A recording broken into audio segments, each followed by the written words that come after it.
So as it relates to consequences, let's talk about the Golden Globes. Okay. Tell me your experience of that of that night. That night was I didn't know exactly what I was gonna say until like truly 15 minutes before like going out there. Did you have something else you could have done? Like, did you have something else up until that moment? Was there a different plan? I just couldn't settle on one. I didn't know what it needed from me. Like, and I said yes. I felt compelled to say yes. How far in advance did you say yes? This is maybe 4 weeks. So not so long. Not so long. Yeah. Not so long.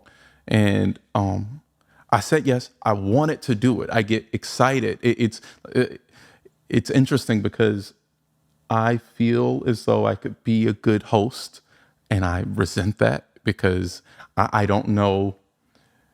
To me, my definition of host is sacrificing yourself for, the show. And the host, being the host, is not about you. It's not about you. It's about the show. And I only want to talk about me. Yeah. I only want to explore, like, it's the thing I have authority over, or the story I have authority over. It's the thing that, I'm an expert sometimes at, and I'm curious about. I want to talk about me. So hosting was hard because I know what the set traditionally requires, like jokes. It's jokes. And I tell jokes sometimes. It hasn't been how I describe my style recently. But like it's not a lot of jokes. I think I'm funny. I don't think I tell a lot of jokes though. I told a lot of jokes, and I can write a joke, and I wrote some jokes for the Globes, and I said a few jokes post monologue sprinkled throughout. I said like some of the jokes that I thought were funny. I thought they were really funny. I thought they were kind of dangerous and funny, and but the monologue, I didn't know how to talk. I don't know how to talk for 5 minutes not about me. I can. I'm just not interested in that. Yeah. Like, and it was a lot to figure out with the Globes. Like, why did I say yes? I kept trying to figure out, why did I say yes? Yeah. And why did you say yes? Let's talk about it. Because I like it. I do love award shows. I love show business. Yeah. I love the entertainment industry. Yeah. I think it's really, really cool. Yeah. And sometimes I sound pretentious and I sound like an asshole, and it's only because I love it so much. I think things should be good and can be good. I think things should be exciting. I love television. I love live television. I watch SNL every week because it's a live event where something could happen, something exciting could happen. It's a show that you have to get right in the moment. That's exciting to me. The Golden Globes is live. I just done SNL. I wanted to do this. I was like, oh, this is great, because there's some danger in that. Like, what's going to happen? And I knew that. And I knew I wasn't going to tell NBC my monologue, and I knew I kind of had the situation by the balls because they got in controversy over like some race shit.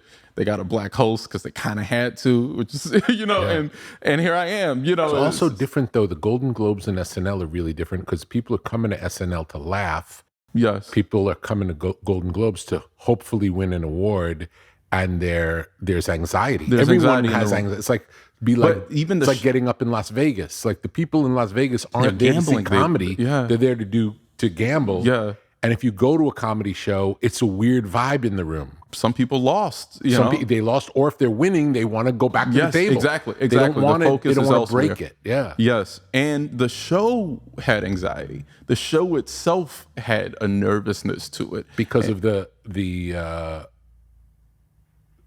fact that it was the controversy of the past. It had an organization, the Hollywood Foreign Press Association, that had no black members. That was found out, and as they reorganized, they didn't air the previous year. And so they're back on a 1-year contract, and I'm the host. It's a 1-year contract. And I did feel an obligation to speak to that, and in many ways for the show. And justify even the need for the show. Like, because it's like you could argue, why does this even exist anymore? But because I love showbiz and I, have a deep appreciation for really talented people, even if it is like a silly organization, then if people want to watch and you can award people for being talented that year in their field, then great. I think that's great.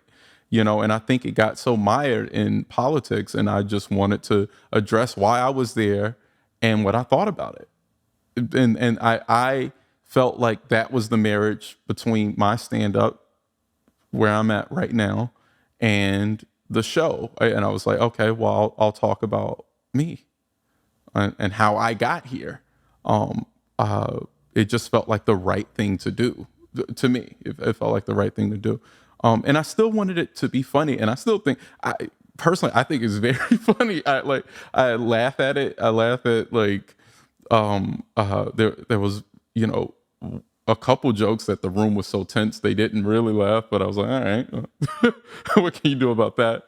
And you felt the anxiety of, what is he gonna say? Which is exciting to me because it's live. And like, I'm not just telling jokes, and I'm not like, Ricky Gervais should host. Truly, he should host. Yeah. And he'll probably be back next year. He should do it. I think it is like the ribbing that they want. Like they want, like, jab us, but I was just being personal. I was, talking about the president of the organization and NBC marketing and things that were very real, What was the feeling in the room? What did it feel like being on stage? Well, first of all, I talked to production before the show. And don't get me wrong, I love Stephen Hill, who asked me to do it.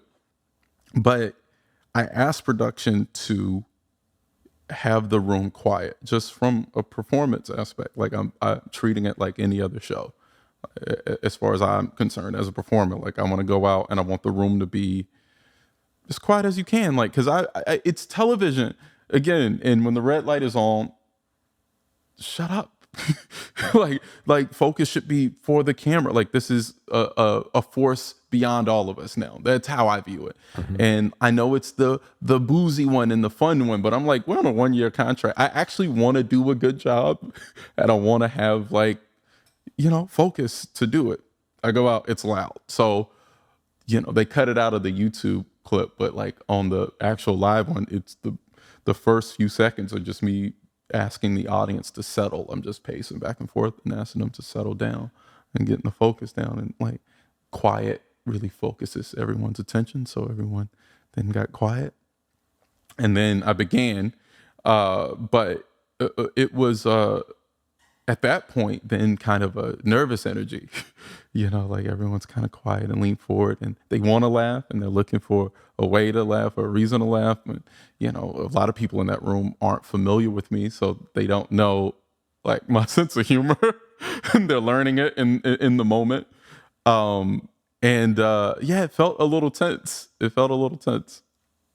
Was it after the monologue? What was your immediate feeling right when the monologue ends? Good. I felt like I said what I wanted to say. Yeah. I was like, yeah, that's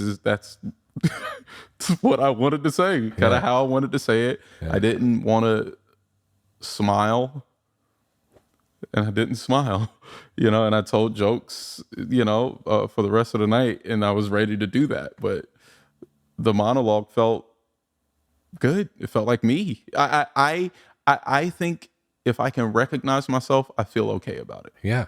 If I know that I went out there and it was me, then all right. I was like, cool. Felt pretty cool.